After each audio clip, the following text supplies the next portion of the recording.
안녕하세요. 음악평론가 김영대입니다. 오늘 이승환 30주년 데뷔 30주년 기념 특집 컨텐츠. 자, 이제 8번째 순서가 벌써 되었습니다. 오늘은 지난번 휴먼 4집 휴먼 리뷰에 이어서 여러분 모두 다 예상하시는 대로 5집 사이클 리뷰를 해보려고 합니다. 자, 하루 만에 어제 4집, 오늘 5집 리뷰를 하게 됐습니다. 사실은 좀 한 호흡에 리뷰를 했으면 하는 앨범이긴 해요. 4집하고 5집이 뭔가 모르게 뭐 여러 가지 이유가 있겠지만은 뭐 리뷰하는 사람 입장에서도 그런 좀 한 호흡에 했으면 좋겠는 그런 리뷰기도 합니다. 리뷰를 하기에 앞서서 사실 제가 지금 하고 있는 이승환 그 30주년 이 컨텐츠가 뭐 제 채널 자체가 뭐 엄청 많은 그런 구독자가 계시고 또 조회수가 뭐 다른 그런 뭐랄까요, 그런 유명 유튜버들에 비해서 조회수가 뭐 많이 나오거나 뭐 그런 채널은 아니에요. 보시면 알겠지만 뭐 그 중에서도 사실은 제가 지금 뭐 굉장히 이제 제 나름대로는 시간을 투자를 해서 올리고 있는 이승환 30주년 기념 특집 같은 경우는 사실은 그렇게 뭐 조회수라든지 이렇게 반응이 막 폭발적인 반응을 얻을 수 있는 그런 컨텐츠는 분명히 아닙니다. 하지만 어떻게 보면은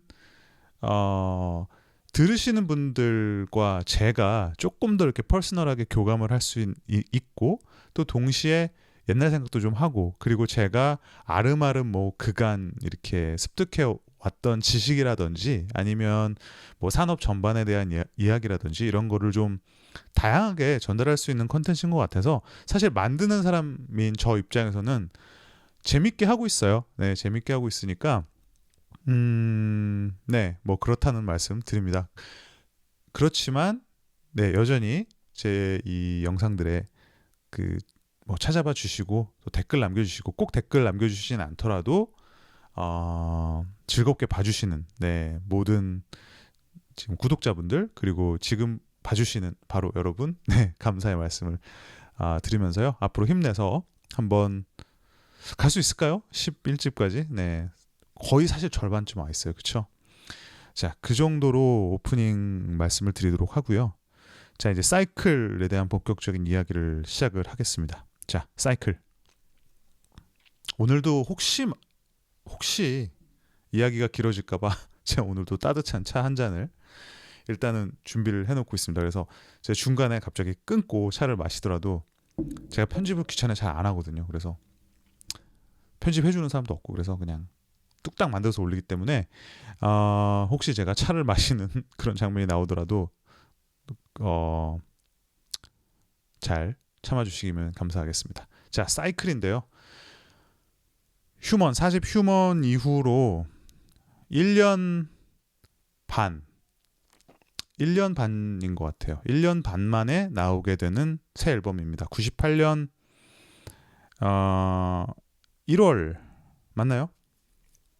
97년 1월인가요? 네, 97년 1월. 네, 97년 1월에 휴먼 이후로 공백을 깨고 돌아온 앨범입니다. 당시 사실은 기사들만 봐도 제가 이번에 이제 앨범 이야기를 하면서 당시에 그 컨템포러리한 그 동시대 언론들은 어떻게 썼나 사실은 뭐 대단한 내용들은 많지 않지만 궁금하기도 하니까요. 그래서 기사들을 찾아봤는데 그 점을 좀 강조를 하고 있더라고요. 이제 1년 반 만에 돌아왔다. 이제 공백을 깨고 그리고 제 기억에도 사실은 이승환이 당시에 휴먼을 내고 저에게도 개인적으로도 휴먼을 듣던 당시에는 제가 고등학생이었고 이 사이클이 나왔던 당시엔 제가 대학생이었기 때문에 저로서도 큰 신분의 차이가 있잖아요. 그러니까 그 시간이 굉장히 길었다는 느낌이 지금 돌이켜봐도 드는 것 같아요. 네, 그 정도의 시간이 사실 아티스트 본인에게는 뭐 그렇게 쉽지는 않은 그런 1년 반이었을 것 같아요. 그러니까 이 앨범을 준비한다는 것이 뭐 그도 그럴 것이 이 4집 앨범 휴먼 자체가 3집에 이은 밀리언셀러였죠. 뭐 100만 장이 넘었다 안 넘었다 이런 말들이 있는데 거의 100만 장에 육박하는 판매고를 거뒀던 그런 앨범이기 때문에 그런 어떤 대박 앨범 다음, 그리고 사실은 천일 동안이라는 곡이 워낙에 대중적으로 히트를 했기 때문에 그런 앨범 다음으로 앨범을 낸다는 거, 싱글을 준비한다는 것 자체가 분명히 아티스트로서는 챌린징한 부분입니다. 쉽지는 않은 부분이죠. 그리고 휴먼이라는 음반이 가지는 그런 어떤 무게나 상징성도 분명히 있는 것 같아요. 그러니까 그 전까지 마이스토리까지의 이승환과 휴먼을 발표한 이승환의 위상 차이는 분명히 저는 이제 크다고 생각이 들거든요. 그러니까 인기 가수, 한 명의 인기 가수, 뭐 백만장 가수, 발라드의 뭐 어린 왕자라는 말 싫어한다 그러는데 어쨌든 그 당시에 그런 평가니까요.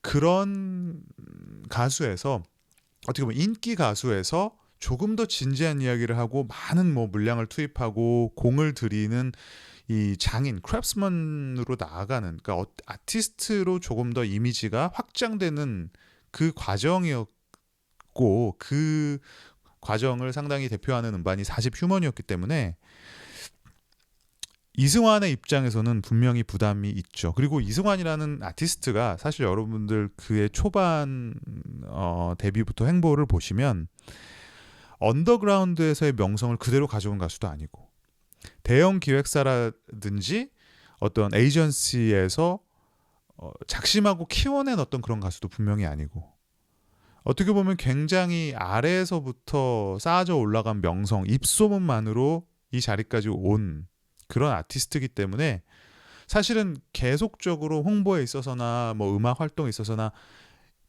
자가 발전을 했던 아티스트예요. 그 명성조차도 사실은 이승환 본인이 팬들과의 관계, 공연, 활발한 음악 활동, 창작력 이런 걸 통해서 스스로 자신의 명성을 계속 어필을 해야 했던 그런 아티스트였던 것 같아요. 그 위상 자체가 뭐 평론가에게 엄청 인정을 받는 아티스트도 아니었고, 그렇기 때문에 사실은 4집이 아무리 대중적으로 히트를 하고 좋은 평가를 받았다고 하더라도 이승환 입장에서는 분명히 여전히 증명하고자 하는 그런 의지가 남아 있었을 거라는 생각이 들어요. 그리고 가요계 전반으로 보면은 이 시기가 굉장히 좀, 이 96년 말 97년 이때가 사실은 80년대 후반부터 해서 90년대 초반까지 이어지는, 제가 예전 리뷰에도 말씀드렸지만 이 언더그라운드에서 확 오버그라운드의 그 기세를 이끌어가던, 그 항상 한창 새로운 창작적인 열기와 아이디어들이 들어와서 가요계를 정말 혁신을 일으키던 90년대 초반이 지나면서 사실은 이제 90년대 2막으로 이제 접어들어가는 그런 상황이었어요. 그래서 가요계 전반들을 보면 동시대 아티스트들만 봐도 서태지, 그렇죠? 공일오비, 신해철 모두 어떻게 보면 이제 전성기를 지난 시점. 그러니까 이 90년대 그 초반에 어떤 빅네이머들, 뭐 윤상도 마찬가지고 김현철도 마찬가지고 이 사람들이 슬슬 이제 활동의 공백기도 가지고 또 다른 어떤 아티스트십을 모색을 하고 뭐 해외로 나간다든지 유학을 떠난다든지 혹은 공백을 갖는다든지 이러면서 전반적으로 이제 양상이 바뀌던 시절이에요. 그래서 장르적으로 따지면 힙합, 랩 뮤직이 득세를 하고, 락은 이제 얼터너티브, 헤비메탈류가 이제 퇴보를 하고 얼터너티브나 펑크류가 이제 등장을 하고, 발라드의 전반적인, 사실은 80년대 후반, 90년대 초반까지 발라드의 완전 전성 시대였다면 사실은 발라드도 이젠 사실 한물이 좀 가는, 그러면서 댄스 음악의 여전한 특세, 속도 경쟁, 바로 그 시기였단 말이죠. 그렇기 때문에 사이클은 휴먼과는 또 다른 부담을 갖고 있는 그런 앨범이었다고 볼 수 있겠습니다. 자, 여기까지가 사실은 배경인데 배경만 지금 몇 분 했습니까? 자, 가보겠습니다. 네, 잠시만요. 저는 사이클을 이번에 다시 들으면서 변화와 발전이라는 키워드가 좀 떠올랐어요. 사실은 휴먼, 사이클, 뭔가 한 단어도 비슷하고 뭔가 그 참여한 아티스트들의 느낌도 좀 뭔가 흡사하고, 데이비 캠벨이라는 프로듀서도 그대로 유지가 되고, 그래서 해외에서 녹음을 한 것도요. 그렇기 때문에 뭔가 휴먼과 비슷한 느낌이 있어요. 그러니까 일관 그 뭐랄까요, 한 라인 같은 계열의 음반이라는 생각을 갖고 있고, 저 역시도 그런 식으로 평가를 많이 해왔었고 제 스스로 평론을 하면서. 하지만 사실은 좀 다른 성격의 앨범인 것 같아요. 사이클은 휴먼과는 분명히. 저는 가장 이제 눈에 띄는 변화는 역시 좀 인적 구성에서 찾을 수 있겠죠. 이 앨범의 이제 공동 작곡가이면서 편곡자 그리고 프로듀서의 역할도 겸했던 유희열의 존재인 것 같아요. 이제 앞으로도 이승환의 여정에서 5집뿐만 아니라 이제 6집, 7집 그 이후까지도 이제 간혹 등장하게 되는 7집까지는 정말 그 중요한 부분을 차지했던 아티스트입니다. 유희열이라는 인물이요. 사실 이 앨범의 어떤 상징적 이 앨범을 하나의 컨셉 앨범이라고 봤을 때 이 앨범의 상징적인 그런 아이디어를 담고 있는 아이에서 어른으로 시리즈 2, 3를 모두 작곡을 했고 어떤 핵심적인 곡들을 편곡을 했고 그리고 어떻게 보면 4집에서 공유롭의 정석원이 맡았던 역할 공동 프로듀서의 역할을 떠맡게 되죠. 근데 사실은 이게 참 지금에 와서는 잘 와닿지 않는 부분이거든요. 근데 당시에 96년 말, 97년 이 당시에 유희열을 생각을 하면 여러분 지금 유희열을 생각하시면 안 된다는 거죠. 네. 당시에 유희열은 누구한테 유희열 그러면 유열 이럴 정도로 위상이 정말 메인스트림에서는 미미했습니다. 음악을 좋아하는 사람들끼리는 다 알았지만은 대중적으로는 정말 그 위상이 미미했고 사실은 95년도에 휴먼 때 정석원과는 전혀 비교할 수 없는 위상이었죠. 당시의 정석원은 가요계의 최고의 작곡가이자 편곡가 프로듀서였고 이때 96년과 97년의 유희열은 이제 막 기지개를 켜기 시작하는 새로운 어떤 천재 등장과 같은 느낌이었는데 그마저도 사실은 음악을 좋아하는 사람들 말고는 그렇게 많이 알지 못했다는 것이죠. 이 당시 유희열은 이제 서서히 정말 뭔가가 시작되는 시점이긴 했습니다. 토이의 앨범이 일단 성공을 했었죠. 2집이. 그리고 96년에 나왔었던 윤종신의 우 앨범에서 환생 그 외에 수많은 이제 명곡들을 함께 프로듀서하고 작곡을 했었죠. 그리고 이문세의 조조아린이 정말 빵 터져버리면서 이제 성공적인 작곡가로서의 포텐셜을 서서히 터뜨려가던 바로 그 시점입니다. 그래서 이번 이 앨범 보시면 사이클 지금 갖고 계시면 속지를 보시면 그 대부분의 곡들이 이승환, 유희열 공동 작곡으로 돼 있어요. 그리고 편곡에도 상당히 관여를 했었고 나중에 이제 이 역할은 어떻게 보면 뒤에 앨범들에서는 황성재라는 또 한 명의 또 출중한 뮤지션에 의해서 대체가 되게 되죠. 어떻게 보면 이제 이승환, 유희열 이렇게 이승환, 유희열이라는 콤비가 마치 무슨 비틀즈의 맥카트니 앤 레넌의 맥카트니처럼 이렇게 딱 콤비로서 공동 작곡이라는 이 포뮬라를 만들게 됐다는 것 자체가 저는 이 앨범의 좀 특징적인 부분 중 하나인 것 같아요.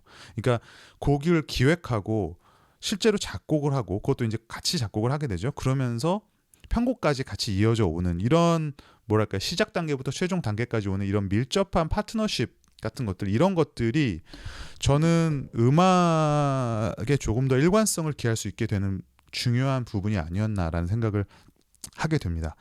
제가 90년대를 빛낸 명반 50이라는 책을 쓰면서 이승환과 인터뷰를 했을 때 이승환 씨가 했었던 말이 재밌는 말이 있었어요. 뭐냐면 4집은 휴먼은 데이비 캠벨, 이승환, 정석원 5집은 데이비 캠벨, 이승환, 유희열이라면 결국 데이비 캠벨과 이승환을 빼면 차이는 정석원과 유희열 아니겠느냐. 그러니까 4집은 과 5집의 차이는 결국 정석원과 유희열의 차이가 아니었겠냐고 물어봤을 때 이승환이 그 부분을 인정을 하면서 어떤 말을 했었냐면 그 정석원은 모셔야 했던 사람이고 유희열은 부릴 수 있었던 사람이다 이렇게 말을 했어요. 근데 저는 이것이 이제 굉장히 재치 있게 좀 농담을 섞어서 한 말이지만은 이거는 단순히 어떤 그 사람들과의 개인적인 문제라는 생각은 아니고요.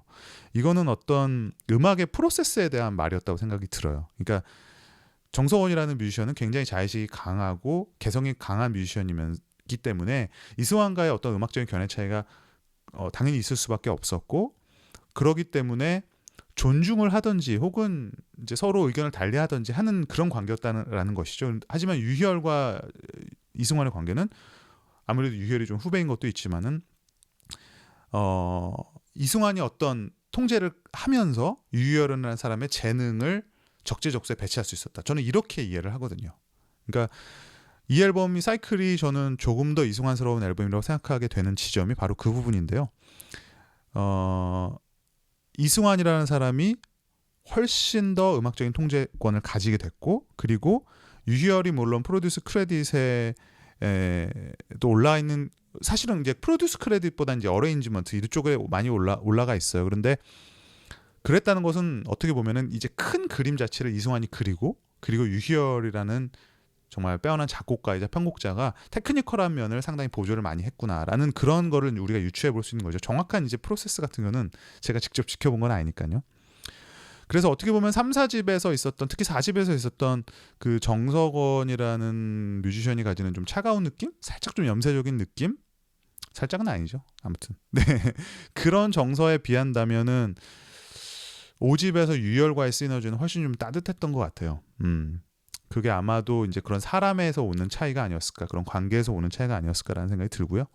그리고 이 앨범에서는 전작에서 확실한 성공을 거둬서 신뢰가 일단 쌓였던 데이비 캠벨과 다시 만나게 됩니다. 그러면서 킴 벌라드라는 프로듀서와도 함께 작업을 하게 되는데, 여기서 이제 분명한 어떤 그 기조가 생기죠. 하나는 팝 음악은 데이비 캠벨, 팝 스타일은, 그리고 락 음악은 킴 벌라드에게 이름을 하면서 전문성을 저는 꾀했다고 봐요. 네, 그런 것들이 이 앨범에서 좀 성공적으로 나타났다고 생각이 들어요. 또한 이제 휴먼은 제가 지난번 리뷰를 하면서 사실은 한국적인 정서를 충분히 고려한 앨범이라는 점을 이제 어떤 성공의 요인으로 꼽긴 했지만은, 전반적으로 봤을 때는 난해한 곡들도 많았었고, 그리고 실제로 이제 그런 평가들이 3집, 특히 3집에 비하면은 당연히 있었겠죠. 그렇기 때문에 이 앨범에서는 이승환이 그런 부분을 조금 더 신경을 쓰는 게 아닌가라는 생각이 들어요. 그런 이유로 본인이 보다 확실하게 주도권을 가지고 프로듀싱을 하려고 한 게 아닌가. 아무래도 본인의 음악에서 대중성, 그리고 팬들과의 관계나 정서 같은 것들은 이승환 본인이 가장 잘 알기 때문에 아마 그런 어떤 생각이 아니었을까라는 생각은 들어요. 어쨌든 전반적으로 저는 이 사이클이라는 앨범은 이승환이라는 아티스트의 그런 아티스틱한 비전, 네, 그런 것들, 그리고 한창 물이 오르던 시점, 저는 이제 그렇게 20대 이제 후반에 30대 그 한창 어떻게 보면은 여러 가지 노하우, 자신의 또 이승환은 이제 작곡가로서는 좀 이제 늦각이라고 저는 생각을 하는데, 물론 처음부터 작곡을 했지만 이제 그 작곡들의 수준이 이제 점차 높아진 경우라고 생각이 들어서요. 그런 역량이 이제 막 꽃피우면서 절정기에 올라왔던 앨범이라고 생각을 하고요. 그리고 이런 어떤 아티스틱한 전반적인 컨트롤, 그리고 이런 어떤 큰 그림을 그리는 능력 같은 거는 제가 과거에 이 앨범이 나왔을 당시에 유희열 씨와 이야기를 했을 때도 제가 비슷한 이야기를 들었던 것 같아요. 그러니까 항상 이제 형이니까 승환이 형이 항상 뭐든지 이렇게 컨트롤을 하고 그림을 그려놓고 자기는 거기에 어떻게 보면 전문 작곡가로서 재능을 더한 것일 뿐이다라는 그런 말을 했던 기억이 납니다. 이 앨범의 사이클 당시에 이제 사람들이 자전거라고 생각을 하니까 이건 윤회에 대한 이야기다 이렇게 말을 하기도 했었죠. 그러니까 전반적으로 사색적인 음반이 되었습니다. 휴먼에 비해서 이제 저는 뭐라고 이제 정리를 해야 될지는 모르겠는데, 굳이 말을 하자면 어른이 된다는 것의 의미, 책임감, 뭐 혹은 어른으로서의 자세, 위치, 이런 것들을 고민하기 시작한 그런 이제 중요한 변곡점이었다고 생각이 들어요. 지금의 이승환을 보면 너무 당연하지만, 그러니까 그런 의식, 어른으로서의 의식이 처음 싹튼 앨범이 아니었나라는 생각이 듭니다. 사실 1번 곡부터 시작되는 아이에서 어른으로라는 그런 이승환으로서는 최초의 본격적인 컨셉트 앨범이라고 생각이 듭니다. 그리고 재밌는 게 휴먼 시대 때는 A면 B면의 컨셉이잖아요. 근데 이때는 1번 곡, 중간 곡, 이제 끝곡 해서 이제 아이에서 어른으로가 3부작으로 들어가잖아요. 이거는 여러분 짐작하신 분도 계시겠지만 테이프로 듣던 세대와 CD가 주 매체인 세대의 차이를 보여주는 겁니다. A면 B면이 컨셉이던 시절과 CD 전체가 이제 컨셉이던 시절의 차이인 거죠. 재밌는데. 어쨌든 전작에서 인간의 어떤 양면성 이걸 탐구했던 이승환이 본격적으로 삶, 어른의 의미 이런 것들을 고찰하기 시작했습니다. 마침 이 앨범이 이승환이 이제 30을 지나면서 그쵸? 내놓은 앨범입니다. 그래서 당시에 이제 공연에서도 제가 기억이 나는 게 이승환 씨가 이제 처음으로 이제 귀를 뚫어서 귀걸이를 하고 나왔어요. 그래서 자신도 이제 어떤 어른이 된다는 걸 기념하고자 그 귀를 뚫었다. 뭐 이런 말도 했었던 것 같고 그 어린 왕자의 이미지에서 벗어나서 좀 더 락커로서의 이미지를 시도를 했던 것도 바로 이 시기였습니다. 그래서 콘서트의 전반적인 분위기도 바뀌었고 아는 분들은 알겠지만 이제 97년 이후로 이승환의 본격적인 어떤 무대 장인으로서의 모습이 시작되게 되죠. 그래서 전작보다도 훨씬 전반적으로 프로페셔널한 무대 이미지가 만들어졌었고 그게 바로 이제 30살이 된 이승환의 모습이었습니다. 그래서 사실은 이 시기를 상징하는 이 앨범을 상징하는 가장 중요한 곡은 역시 이승환 커리어 사상 최초의 락 서브 타이틀곡이 된 붉은 낙타죠. 더 자유롭게 살지 못했던 쉽게 말하면 더 막 살지 못했던 20대에 대한 개인적인 회한도 담겨 있지만은 궁극적으로는 내 안에서 어떤 억누를 수 없는 자유에 대한 뭐 갈망, 도약에 대한 의지 같은 것들 있잖아요. 그런 것들이 저는 그런 것들이 결국 이승환의 커리어에서 상당히 중요한 궁극적인 테마라고 생각이 드는데 그런 것들이 꿈틀거리고 있음을 확인시켜준 그런 곡이었습니다. 사실 그래서 이런 감정들 이런 생각들이 곡의 구성 같은 것에서도 잘 드러나 있어요. 붉은 낙타를 들어보시면 어쿠스틱한 느낌으로 시작되는 도입부 이제 비트가 더해지면서 이제 모던 록풍으로 좀 날카롭게 변화하는 메인 테마 그리고 정말 이제 은빛 사막으로 한 마리의 낙타가 되어 자유로운 영혼의 질주를 행하는 그런 욕구, 그런 의지가 느껴지는 후렴부, 후반부죠. 가스펠 같은 느낌의. 그래서 정말 그 다이나믹한 그 느낌이 정말 완벽하다고 생각이 드는데요. 앞부분의 기타 연주 같은 경우는 이승환 씨가 이 여담입니다만은, 본인은 이제 알라니스 모리셋을 많이 이제 참고를 했다고 해요. 근데 저는 이제 편곡적인 느낌을 봤을 때는 저는 이승환 씨 보컬도 늘 그런 느낌을 주지만 저는 조지 마이클이 많이 생각이 나는데 그 조지 마이클의 또 명반 앨범이죠. Listen Without Prejudice 앨범. 그 시절의 음악들을 좀 떠올리게 해요. 그 중에서도 뭐 Waiting for That Day 같은 곡들. 그리고 후반부는 정확한 제가 뭐 레퍼런스를 알 수는 없지만 저는 그냥 뭐 필 콜린스 같은 음악도 좀 사실은 떠올라요. 그래서 90년대풍 모던 락, 팝, 뭐 80년대풍의 음악들이 두루두루 결합된 그런 걸작이라고 생각이 듭니다.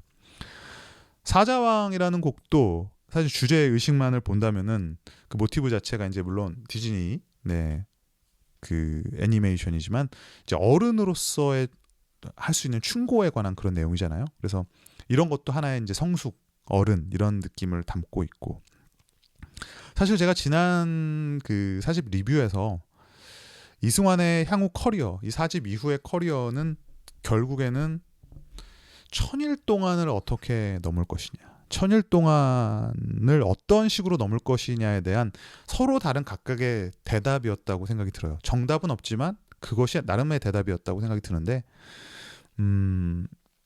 애원을 굳이 이야기하자면 저는 이제 1000일 동안에 못지않은 감동을 줄 수 있는 곡이라고 생각이 들어요. 실제로 줬던 곡이라고 생각이 들고 다만 조금 더 이제 묵직한 그런 느낌이 들었던 1000일 동안과 비교를 하자면 이 곡은 조금 더 예쁘다 그럴까? 좀 더 슬프고 더 찌질하고 매달리는 느낌? 근데 그런 게 좀 강조가 됐죠. 사실 어떻게 보면 더 이승환스러운 느낌이 있다고도 볼 수가 있고 유열의 이제 정서가 함께 들어가 있다고 볼 수 있는데 사실 어느 게 더 우월한 곡이다라고 저는 사실 1000일 동안을 더 좋아하긴 하지만 어느 게 더 우월한 곡이라는 이런 생각보다는 근데 다만 1000일 동안이 일단 나왔던 곡이잖아요. 그러기 때문에 애원을 들었을 때는 아무래도 어떤 동어반복의 느낌은 분명히 있었죠. 그리고 가족이라는 곡, 이 앨범의 타이틀이었던 가족과 붉은 낙타를 내세우면서 이승환으로서는 이것 자체가 굉장히 모험적인 시도, 리스크가 있는 시도였다고 볼 수 있기 때문에 어떻게 보면 좀 보험으로서의 그런 곡이 아니었나라는 생각도 듭니다. 가족, 말 나온 김에 가족이라는 곡 역시 1000일 동안을 어떤 식으로든 넘고자 했던 다른 방식으로 넘고자 했던 곡이죠. 일단은 그래서 굳이 사랑이 아닌 가족이라는 테마를 택했고, 그리고 정말 끝까지 치고 달리는 천일 동안 혹은 애원에 비해서 이 곡은 잔잔한 마무리, 그것도 팬의 목소리로 마무리했다는 것이 재밌었어요. 네, 독특하고 창의적이었다고 생각이 들어요. 이 코러스는 500 몇 명이죠? 저 정확히 명수는 기억이 안 납니다. 잠시만요. 씨를 먹었네. 이 KMTV에서 녹음을 했잖아요. KMTV라고 지금은 없는데 당시에 그 논현동이었나요? 그때 이제 KMTV라는 곳이 있었고 거기 KMTV 홀이 있었어요. 근데 이제 공지가 그 가족의 코러스를 가족이라고 이제 나오진 않았었던 것 같아요. 어떤 곡을 이제 코러스를 팬과 함께 녹음을 하겠다라는 공지가 떠서 신청을 했던 팬들이 KMTV에 모였습니다. 그래서 굉장히 추웠던 겨울로 기억을 합니다. 그래서 이 코러스를 녹음했었는데 딱 이제 KMTV 홀에 들어가니까 이 후렴부 마지막 그 사랑해요 고마워요 우리 하기 바로 전 이제 후렴부가 어떻게야 이렇게 다 나오는 그 부분이 이제 곡이 나오고 있었고 가사지들을 이렇게 쭉 나눠줬었죠. 그래서 그 곡을 유열 씨의 지휘에 맞추어서 모두 다 열창을 했던 기억이 납니다. 유열 씨한테 굉장히 아마 구박을 많이 받았죠. 노래 못한다고 다들 팬들 그랬던 기억이 나는데요. 그런 기억 때문에 저도 그 안에 있었습니다. 네, 그래서 앨범 속지 보시면 제 이름이 있습니다. 사진은 없어요. 사진은 제가 안 보냈는데 이름은 있습니다. 근데 제가 이승환 팬클럽도 아니었는데 어떻게 거기를 가게 되었을까? 이거는 비밀이에요. 자, 어쨌든 그런 기억 때문인지 여전히 이 앨범에서 가장 또 즐겨 듣게 되고 들을 때마다 뭔가 가슴이 말랑말랑해지는 그런 느낌. 네, 그런 느낌이 들고요. 건조하게 딱 생각을 해봤을 때도 사실은 뭐 이 편성 자체는 정말 그렇게 심플한 곡은 아니에요. 사실은 있을 거 다 있는 그런 곡인데도 불구하고 사운드도 굉장히 두텁고 질감이 정말 우수한 그런 아주 풀한 느낌의 사운드인데도 이런 소박한 정서와 전혀 이질적이지 않은 그런 정말 그 따뜻한 정서가 배어 있어요. 근데 그런 건 정말 멜로디의 힘일 수도 있고 뭐 다양한 그런 것들이 있지만 저는 이 곡에서는 그 보컬의 섬세함을 빼놓을 수 없을 것 같아요. 정말 가족에 대한 것들을 정말 조분조분 말해주는 그런 이승환의 목소리가 이 곡의 감동을 분명히 배가시켜줬다고 생각이 듭니다. 자꾸 또 사이클과 휴먼을 비교해서 얘기하게 되는 것 같은데 저는 이제 이 사이클이라는 앨범이 저에게 좀 각별하게 느껴지는 하나의 이유는 물론 평론가로서요. 이승환스러움. 그러니까 우리가 음악을 이렇게 그냥 똑같은 비중으로 모든 아티스트의 음악을 생각할 수 있지만 만약에 이승환이라는 사람만 우리가 얘기한다면 그렇죠? 이승환이라는 사람만 이야기해서 이승환 다음이 무엇인가라는 것에 계속 천착을 하게 된다면 그 이승환스러움이 저는 휴먼에 비해서 더 극대화된 앨범이 아닌가라는 생각은 들어요. 그러니까 작곡에도 그렇고 작사에도 그렇고 거의 대부분의 곡들에 관여해서인지 몰라도 굉장히 이승환으로서는 퍼스널한 느낌이 강화되는 음악이고 또 그렇다고 아주 어렵거나 그런 음악도 아니면서도 퀄리티가 있고 품격이 있는 음악들이에요. 그래서 휴먼처럼 곡들마다 나 이런 거 했어 하면서 뭔가 딱 스테이트먼트 같이 딱 선언하는 듯한 음악이 아니라 굉장히 일관적으로 흘러가면서 정서로서 은은하게 감동을 이끌어내는 그런 음악들이라는 생각이 듭니다. 그래서 저는 이승환스러움, 지난번에도 그런 표현을 썼습니다. 이승환스러움의 코어라는 것이 있다면 그런 코어가 더 잘 구현된 그런 앨범이 사이클이지 않을까라는 생각이 요새 또 새삼 들게 되네요. 제가 좋아하는 곡들이 몇 곡 있습니다. 뭐 그런 의미로 푸념, 뭐 사자왕, 아이에서 어른으로 시리즈, 뭐 그 중에서도 뭐 파트 2, 3 다 좋아하는데요. 원도 좋아하지만, 또 그가 그녀를 만났을 때, 그냥 애틋해요. 그런 그 곡들을 들으면 푸념은 사실 제가 개인적으로 이승환 씨가 물론 락도 잘하고 발라드도 잘한다고 생각이 드는데 가끔 그 R&B적인 그 정서가 있는 곡들에 굉장히 잘 맞아요. 그 보컬이 좀 뭔가 슬픈 듯한 보컬 있죠. 쓸쓸함이 가미된 그런 정서가 보컬과 굉장히 찰싹 잘 붙는 것 같은데 그런 곡이에요. 푸념이. 그리고 조규찬의 코러스도 굉장히 일품이고 이 푸념은 유열 작곡가 같이 곡을 쓴 유희열 본인에 의하면 이 앨범에서 가장 본인 스스로 만족했던 곡이라고 해요. 가장 깔끔하게 떨어졌던 곡이라고 저에게 얘기해줬던 기억이 납니다. 그리고 사자왕 자주 이 앨범의 대표곡으로서 언급되는 곡은 분명히 아니죠. 그렇지만 이 앨범은 저는 훌륭한 성취 중 하나라고 생각해요. 뭐 사운드, 뭐 프로듀싱, 연주 뭐 등등이 너무 좋았죠. 이 앨범의 연주 다시 한번 언급을 하자면 아직 안 했나요? 처음인가? 어쨌든 네, 지난번에 세션맨들 뭐 마이클 탐슨, 뭐 폴 잭슨 등등을 존 로빈슨 등에 더해서 이번 앨범에서는 뭐 폴 잭슨 주니어라든지 새로운 또 그런 세션맨들이 많이 또 참여를 해서 훌륭한 사운드를 만들어주고 있죠. 어쨌든 이 앨범에서 사자왕도 저는 굉장히 아끼는 곡 중 하나인데 그 뭔가 이 앨범 사이클에서 두드러지는 그 라틴 바이브 또 아프리칸 에스닉한 바이브들이 또 들어가 있는 곡이잖아요. 그래서 이 앨범에 뭔가 좀 그런 시그니처 같은 느낌을 줘요. 사자왕을 들으면 네, 휴먼에 비해서. 자, 뭐 썰 좀 더 풀어보자면 그 이 앨범 만들고서 제가 유열 씨와 뭐 이 앨범에 대해서 대화를 몇 번 나눴던 기억이 나는데 이제 해외 녹음에 대한 기억이었어요. 사자왕 얘기가 나왔으니까 그 사자왕을 이 곡을 이제 이 앨범은 안도라 레코드라고 안도라 스튜디오라고 지금은 이제 이름이 다른 이름으로 바뀌었어요. 아 뭐였지? 네, 지금 기억이 안 나는데 네, 당시에는 이제 안도라 레코 스튜디오라고 불렀죠.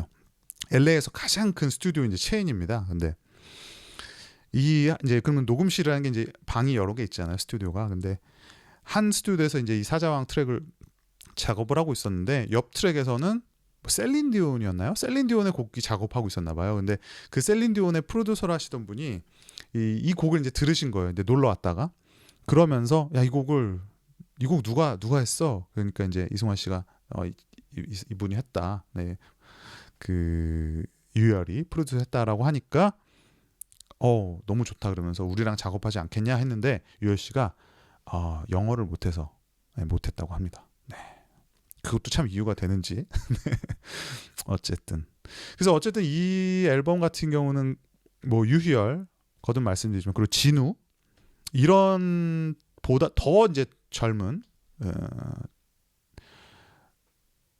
음악 감독들과 밀접하게 작업을 이제 시작을 하고 동시에 이승환 스스로 본인의 색을 완벽히 이제 통제해 가면서 이승환의 어떤 브랜드 그리고 나아가서는 이제 앞으로는 드림 팩토리라는 이 브랜드의 어떤 음악적 시그니처라고 할까요? 뭐 프로세스에서도 그렇고 음악 실제적인 음악에 나타나는 경향에서도 그렇고 그런 이승환 풍이 정말 완벽하게 이제는 확립되는 단계에 가까워진 것 같아요. 그래서 공연도 마찬가지인데 이 시기에 이제 공연들부터는 그냥 이승환을 모르는 일반 대중이라기보다는 이승환의 음악에 열성적으로 참여하는 그런 팬들과의 교감이 본격적으로 강해지고 또 이 가족 같은 곡들이 그런 것들 더 이제 강화시키고요.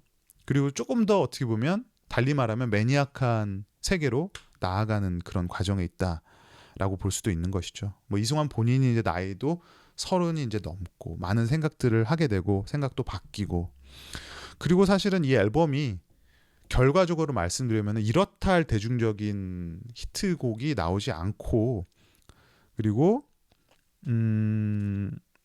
뭐 당시에 이제 여러 가지 뭐 그런 루머들이 있으면서 조금은 대중적으로는 동력이 좀 떨어졌던 앨범이긴 하죠. 자, 마지막으로 이제 이 앨범의 사운드를 한번 언급을 하고 싶은데 저는 이 사이클이라는 앨범을 이야기하면 가장 먼저 딱 떠오르는 게 사운드적인 부분이에요, 사실은. 그래서 우리가 휴먼을 사운드의 정말 가요의 혁명 뭐 이렇게 말을 하는 분들도 많이 있지만 저는 뭐 곡들을 다 떠나서요. 사운드만을 딱 떼어놓고 그거 하나만 이야기한다면 정말 이 앨범은 이승환의 앨범들 중에서 딱 손가락에 꼽을 수 있는 그런 사운드를 갖고 있는 앨범이라고 생각이 듭니다. 또 그 시대를 감안하면 더더욱 그렇죠. 근데 뭐 휴먼도 좋았지만 그런 어떤 음악의 질감, 뭐 그런 데피니션이라고 하나요? 그러니까 정말 음악에도 화질이 있다면 정말 그 데피니션 자체가 휴먼을 능가하는 질감을 가지고 있는 그런 마무리를 갖고 있는 녹음부터 믹싱부터 마스터링까지 그런 퀄리티를 들려주고 있다고 생각을 들어요. 사실 만들 당시에도 제가 뭐 직접 본 건 아니지만 이승환 씨 스스로 굉장히 예외적으로 많은 돈들 들이고 시간을 또 투자하고 사운드에 공을 들였다고 하고 마스터링만 해도 3번인가를 했다고요. 근데 사실 그 믹싱 같은 경우는 물론 스튜디오에 이제 돈을 내지만 본인들이 만족할 때까지 이제 그 시간을 들여서 하는 작업이죠. 근데 마스터링은 외부에 맡기는 거기 때문에 앨범 발매일과 맞춰서 사실은 딱 날짜를 맞춰서 그냥 뚝딱 하는 거예요. 마스터링은. 근데 이 마스터링 자체를 3번을 했다? 그쵸. 그러니까 뭐 이 버니 그란드만이었나요? 이게 마스터링 스튜디오가 당시에. 근데 이쪽에서도 거의 진려했을 정도로 이런 사람이 있나 이렇게 진려했을 정도로 그런 열정을 또 보여줬던 앨범이기도 합니다. 사실 사이클 결론으로 가볼까요? 시간이 흘러서 아마도 휴먼이 이승환을 대표할 음반으로 남을 확률이 많아 보이죠. 그리고 앞으로도 그럴 것 같고 뭐 당연하다 생각을 합니다. 그리고 그럴 만한 앨범이고 하지만 사이클은 휴먼과는 조금 다른 위상에서 저는 명반이라고 생각이 들어요. 오히려 이 음반은 휴먼보다 이승환이라는 아티스트에 한해서 우리가 초점을 맞춘다면 그의 최고점을 당시로서는 찍은 앨범이라고 생각이 듭니다. 그 사이클이라는 앨범은 저는 책을 쓰면서 예전에 완성이라는 표현을 썼는데 휴먼에서 얻은 노하우, 어떤 그런 기술적인 부분들 그리고 작곡적인 부분들이 조금 더 이제 완성된 단계로 근접했다는 것을 보여주고 있고요. 그리고 곡 하나하나가 뭐 이거 하나가 뭐 최고야 뭐 이런 음반이 아니라 정말 앨범 전체가 앨범 아티스트로서의 통일성을 갖고 있는 그런 앨범. 그리고 그것들이 아이에서 어른으로라는 주제와 밀접하게 또 연관이 되면서 그런 또 통일성을 더 일관성을 느끼게 하는 부분입니다. 그리고 앨범 정말 패키지 투업해서 압도적인 그런 아트워크, 속지, 두꺼운 속지, 수백 명의 팬들이 동원된 코러스, 공연, 이승환의 자부심, 포부, 열정이 정말 최고치에 올라있던 상황이었고 사실은 이런 뮤직비디오 소동 같은 것들 그런 것들이 있음으로 해서 이승환이 본격적으로 이제 메인스트림에서 사라지면서 자신의 세계를 구축하는 자신의 공간을 구축하는 계기가 되는 점은 어떻게 보면 좀 아쉬운 부분이고요. 음악이 좀 매니악해졌다는 점. 그러니까 그들의 음악을 모르는 이제 다수를 대상으로 한 음악이라기보다는 그의 음악과 함께 성장해온 사람들을 위한 음악들 그것을 지향하는 음악적 방법, 어프로치를 택할 수밖에 없었던 상황이 아쉽지만 또 한편으로는 불가피한 선택이 아니었을까라는 생각도 듭니다. 사이클은 이승환이라는 뮤지션에 대해서 저에게 신뢰감을 심어준 앨범이에요. 사운드에 대한 집착 그리고 그런 의지, 좋은 음악에 대한 의지가 또 한 번 결실을 맺은 앨범이기도 하고요. 그리고 이승환이 앞으로 6집, 7집, 8집 그리고 12집까지 새롭게 이어갈 드림 팩토리 시대 이승환의 어떤 새로운 장이죠. 음악 생활에 그 시대를 예고하는 전조, 프렐류드 같은 앨범이 아닌가 싶습니다. 자, 오늘 사이클 앨범 리뷰. 와, 오늘도 길게 했네. 죄송합니다. 너무 길어서. 6집 리뷰로 돌아오겠습니다. 음악평론가 김영대였습니다.